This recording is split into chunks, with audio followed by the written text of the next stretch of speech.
Huawei is making a strong impression with its new large format tablet, the MatePad Pro 12.2 inches. The OLED screen is truly amazing, the performance is really very good, and the design is sleek. We will break it all down together, discover its strengths, its weaknesses, and see if it truly deserves your attention. Because yes, there are still some drawbacks that are not negligible at all, especially when you consider that this is a high-end tablet that starts at 850 euros. So hello everyone, this is Mathieu from Stay Connected, and we are off for a new test.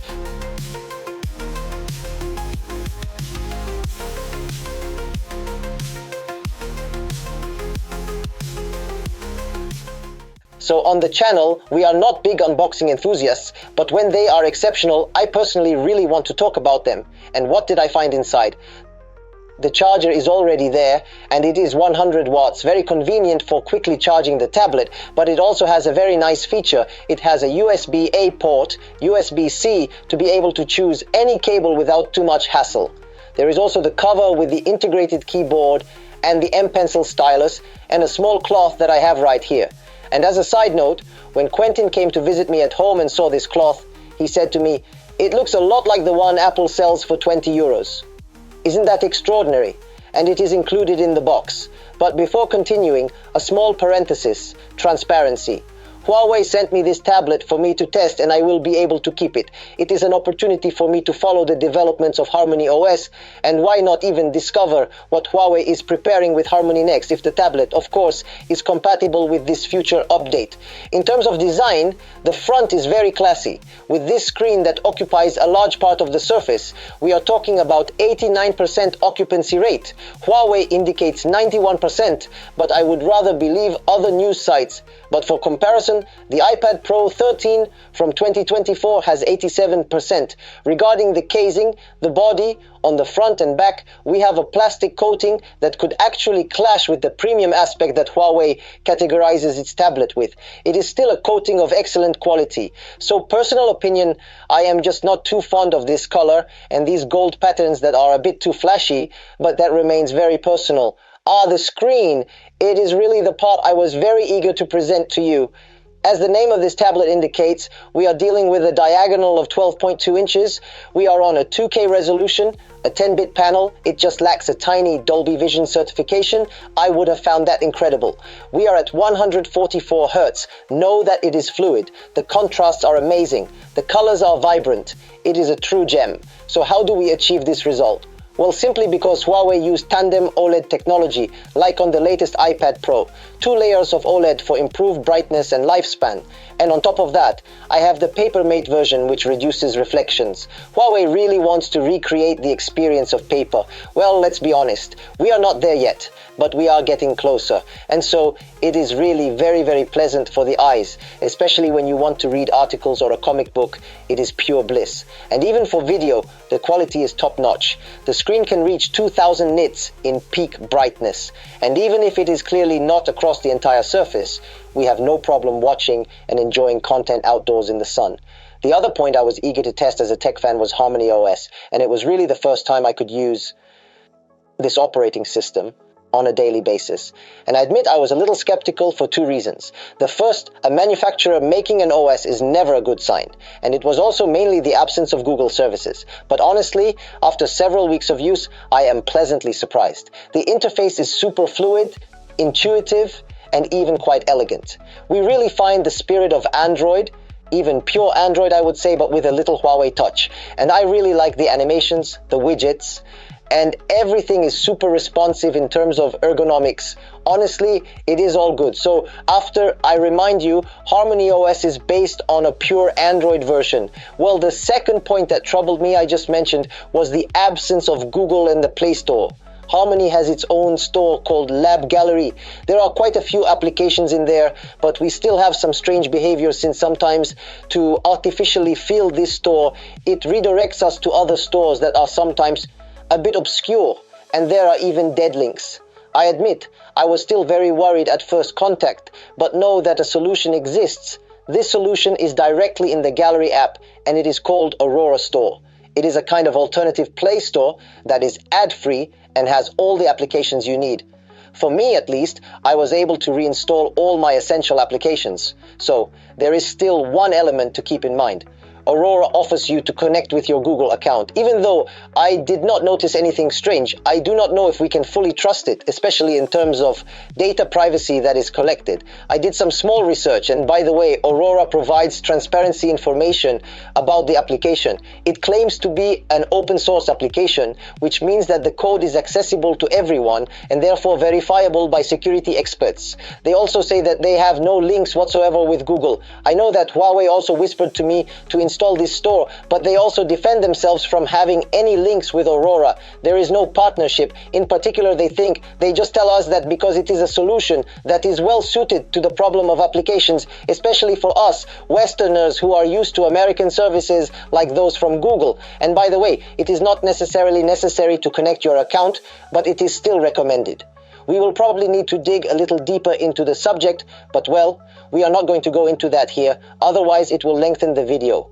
Just keep it in mind and do not hesitate to inform yourself if it worries you. For my part, for now, I am using it and everything is going smoothly. In terms of performance, we are on a Kirin T91 platform that has an 8-core processor and 12 gigabytes of RAM. Huawei did not communicate much during its announcement about the technical details, and we do not find much information about it either. It is quite obscure. What I do notice, however, is that it is clear that this is not the most powerful platform on the market. It is really lagging behind the competition. I tested Genshin Impact, Call of Duty, Diablo Immortal, and had no issues. It works. It is fluid. I even pushed Genshin Impact to the max and had no problems during a long session. The same goes for heating. I did not feel anything. Unfortunately, I could not get the controllers to work. I had Bluetooth Mad Catz controllers that were paired but were of no use to me.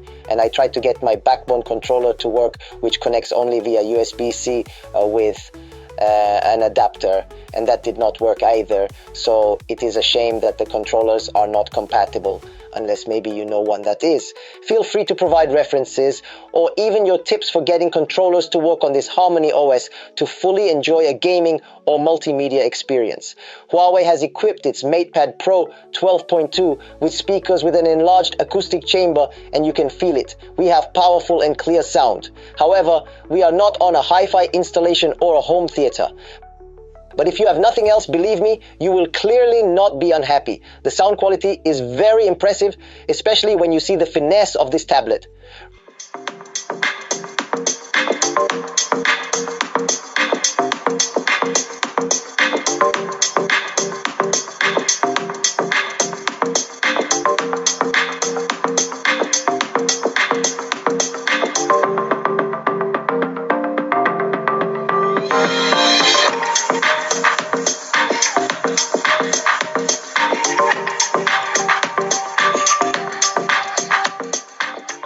Regarding the keyboard that is included in the cover, it is cool. I am just disappointed that the version we in the media received is a QWERTY model. I have to readjust every time I want to use it. But for you, if you decide to get one, no worries, you will definitely have a keyboard in A30. The trackpad is quite large and well thought out. You can perform several actions, such as using 3 fingers to access the open applications. In the background, slide them up and down or swipe left and right to switch from one application to another.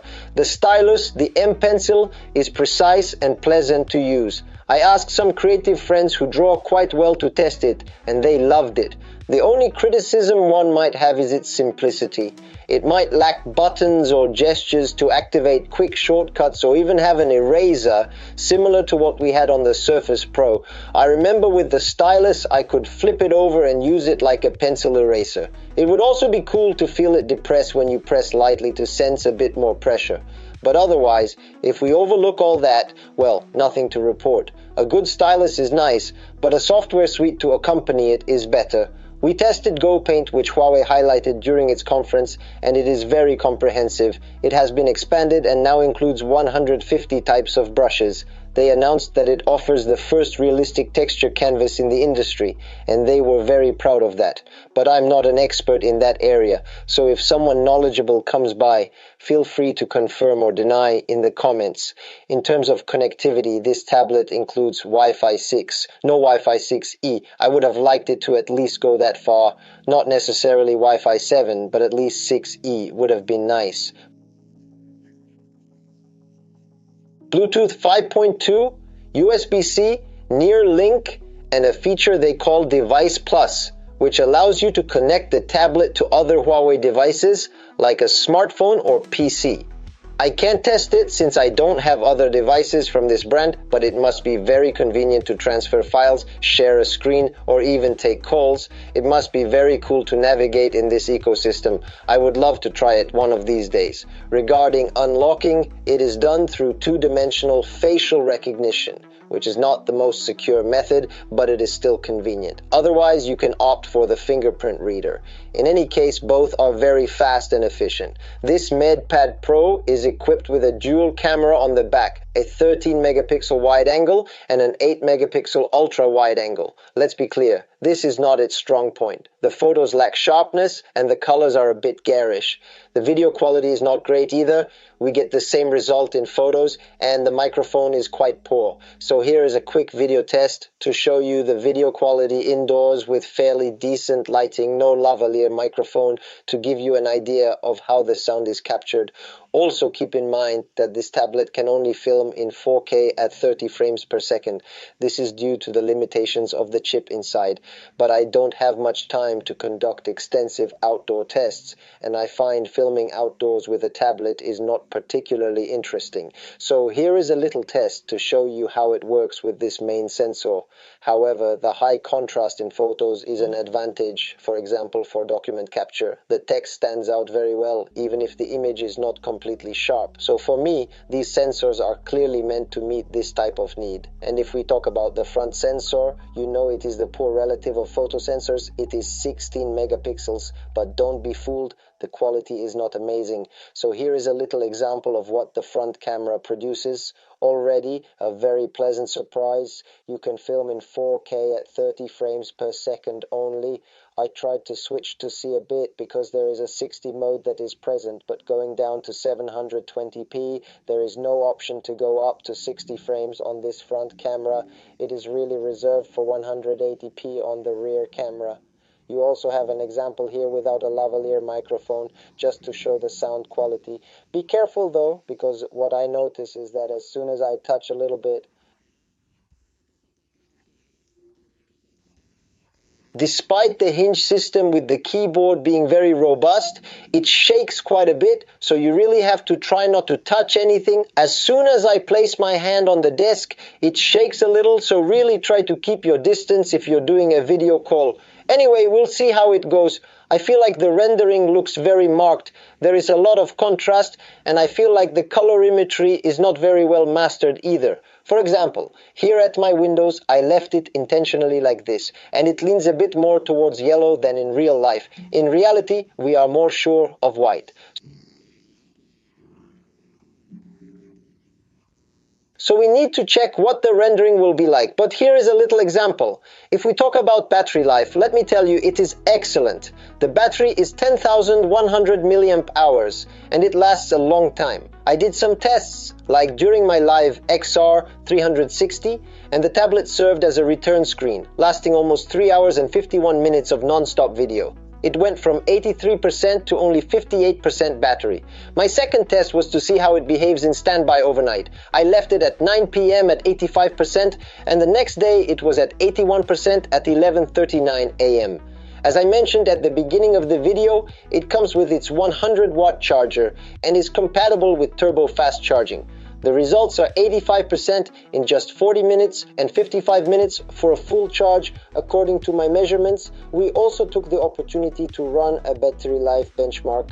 I will share the results. What I can tell you is that it sometimes positions itself even a bit above competitors like the iPad or Samsung Galaxy Tab Ultra.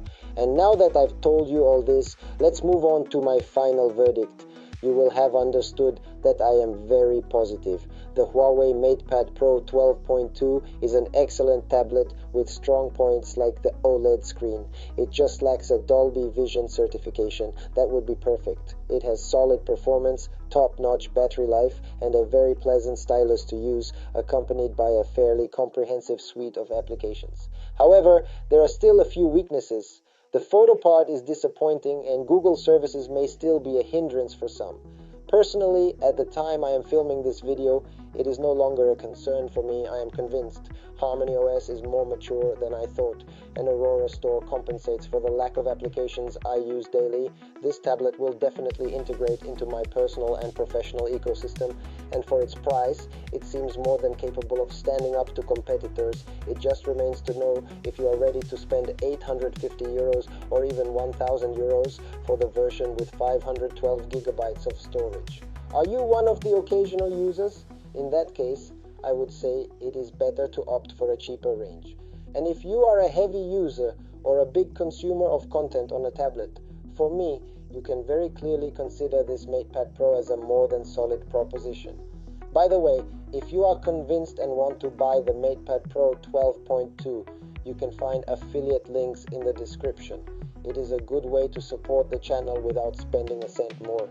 To be completely honest with you, if you go directly through Huawei, I get a better commission for my work, and in return, they also offer deals. At the time I am making this video, Huawei is offering wireless earbuds worth 100 euros, which can be very cool if you need them, and if you don't need them, you can still get a little cash back, or you have the option of a small wireless mouse that costs much less, 19 euros. In any case, feel free to take a look. You never know when a good surprise might come along.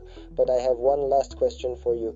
Now that you have seen my video, will you still consider Huawei a manufacturer to overlook due to the lack of Google services, or are you thinking of giving it a chance? And for all those who already use their products daily, please feel free to leave your feedback. I am sure it will help many. In any case, the comment section is there for that, and I look forward to reading your thoughts. I just want to thank you for watching this video. Don't forget to like, subscribe, comment, and ring the bell so you don't miss the next videos. You can also find other product reviews, for example, from Huawei, like this watch that has a unique feature. I won't say more. And in the meantime, see you next time. Stay connected. Bye bye.